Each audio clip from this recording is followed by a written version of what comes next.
So I've been to Israel, and one thing that has consistently disappointed me is my fellow Jews, yes, I am Jewish, my fellow Jews' ability to see through government propaganda. I went to Israel when I was 19 on a little something called Birthright. Now, if you don't know, Birthright is a program where the Israeli government pays for American Jews to get like a free trip to Israel. It's mostly aimed at college students.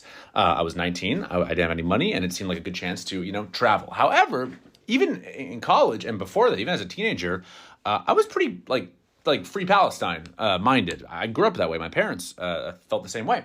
And I kind of thought that everyone at least got why this trip would exist. That of course, if they're spending, hundreds of thousands of dollars to send us over there, of course the government is getting something out of it. Of course, this is propaganda.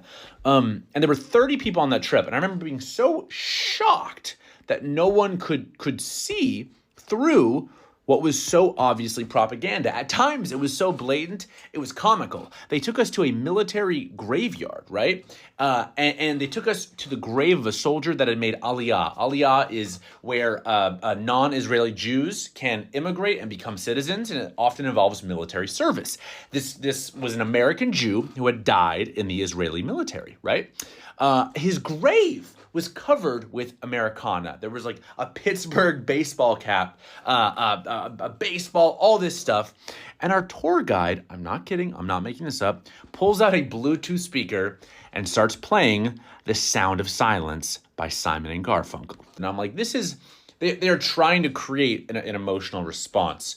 And I think recently, it's been the same thing, right? A lot of what the Israeli government's saying is so obviously propaganda to anyone that has the smallest shred of media literacy. And I am seeing people, my fellow Jews, who are educated and otherwise very progressive, liberal people, somehow just fall hook, line, and sinker for this complete and utter bullshit. It is really shocking to me, and it makes me sad.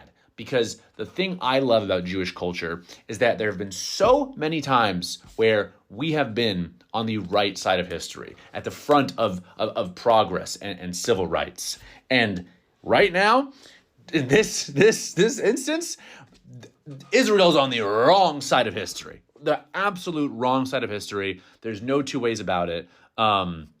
And even if you don't feel it's that black and white, please try to think a little bit critically. I think it is unambiguous that the Israeli military response has been completely disproportionate. I think it is likely that the Israeli leadership and military are committing what could be defined as acts of genocide, right? And if you are pro-Israel or Jewish or Zionist and you're hearing this and these words are grating, or you want to type an angry comment, I want you to think, were you a big fan of the Iraq War, of the war in Afghanistan? Because if you weren't, you really can't support this one, because they use the exact same reasons to justify that one. Think a little bit about the kind of sources you're consuming and what might be propaganda, what might be Israeli government propaganda. I want you to think about the fact that we are passing bills right now to limit criticism of a foreign state. And I want you to think about the fact that the way people are using the word anti-Semitism now is going to be a curse upon the Jewish people for the next decade, the next 2 decades, because it is going to be the boy who cried wolf. Anti-Semitism is rising in the world. It is a massive problem right now in our culture, right?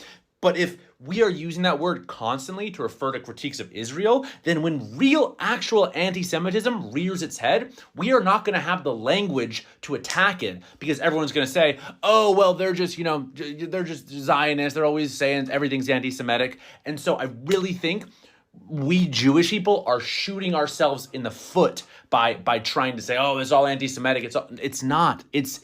We are talking about geopolitics here, right? We're talking about a foreign nation. It is okay to critique aggressive, violent military action of a foreign nation. That is the most okay thing in the world.